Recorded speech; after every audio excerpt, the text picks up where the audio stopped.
Galaxy Watch akıllı saat serisinin en son üyesi Galaxy Watch Active 2 inceleme odasında.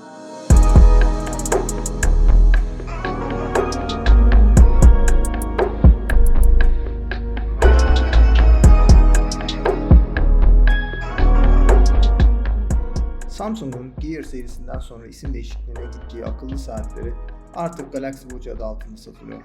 2018 ortalarında piyasaya sürülen Galaxy Watch serisinden sonra çıkan Active serisi oldukça sevildi ve Galaxy Watch Active 2 serisiyle Samsung çıtayı iyice yükseltti. Yuvarlak bir kadrana sahip saat, 360x360 piksel çözünürlükte bir AMOLED ekrana sahip. Ekran parlaklığı oldukça yüksek olan saatte güneş altında bile ekranı rahatlıkla görebiliyorsunuz. 44 mm ve özellikle kadın kullanıcıları hedefleyen 40 mm'lik kadran opsiyonlarıyla satılan saat, alüminyum ve paslanmaz çelik kasalı modellere sahip. Türkiye'ye getirilmeyen LTE donanımlı versiyonda ise telefona bağımlı kalmadan sadece saat üzerinden telefon görüşmesi ya da mesajlaşma yapabilirsiniz. Ortalama bir kullanımda 2 gün pil ömrü vaat eden Galaxy Watch Active 2, kutusundan çıkan kablosuz şarj cihazıyla şarj edilebiliyor. 50 metreye kadar su geçirmez olan cihaz, kolay çıkarılabilir kayışları ile her kıyafetinizle uyumlu olacaktır. 20 mm'lik herhangi bir kayışı kullanabileceğiniz gibi klipsli kayışlar sayesinde saatçiye gitmeden satın aldığınız kayışları kendiniz saniyeler içerisinde değiştirebileceksiniz. Ekrandaki videoda bu işlemin ne kadar kolay olduğunu görebilirsiniz. Peki bu saatle neler yapabilirsiniz? Öncelikle Galaxy Watch Active 2, fitness ve aktif yaşam odaklı bir akıllı saat. Ama bu saati kesinlikle Fitbit gibi bir fitness saati ya da Xiaomi Mi Band gibi bir akıllı bileklik yapmıyor. Bu saat ile telefon görüşmesi yapabilir, mesaj bildirimleri alabilir, mesajlara yazarak ya da sesli olarak yanıt verebilirsiniz. Nabız ölçer, adım sayar, kat sayar gibi özellikleriyle günlük aktivitelerinizi kolaylıkla takip edebilir ve istatistiklerinizi görebilirsiniz. Stres ölçeriyle anlık stresinizi ölçebilir, uzun süre hareketsiz kaldığınızda saatin sizi uyarmasını sağlayabilirsiniz. Saatin otomatik aktivite algılama özelliği sayesinde spor salonunda yaptığınız mekik, ağırlık çalışma, bisiklet sürme gibi birçok antrenmanınız saat tarafından algılanacaktır ve bu hareketlerin tekrarları saat tarafından sayılacaktır. Uygulama marketinden birçok uygulama indirebilir ve saatinizi kendinize göre kişiselleştirebilirsiniz. Spotify, Here haritalar gibi uygulamalar ile saati tam donanımlı bir cihaz haline getirebilirsiniz. Galaxy Watch serisinden aşina olunan döndürmeli kadran, kullanıcıların en sevdiği özelliklerin başında geliyor ve kullanıcılar tarafından isteniyordu. Bu talebi cevapsız bırakmayan Samsung, Galaxy Watch Active 2'yi sanal bir döndürmeli kadran ile donatmış.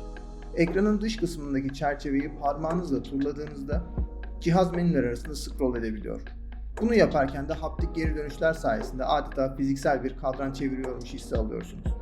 Hissiyat olarak mekanik bir döndürme geri bildirimi alıyorsunuz. Bu yazılımsal bir güncelleme olduğu için eski nesil Galaxy Watch Active serisi saatlere de bu özellik bir güncelleme vasıtasıyla eklenebiliyor. Samsung bu cihazlarda kendi ürünü olan Tizen işletim sistemini kullanıyor.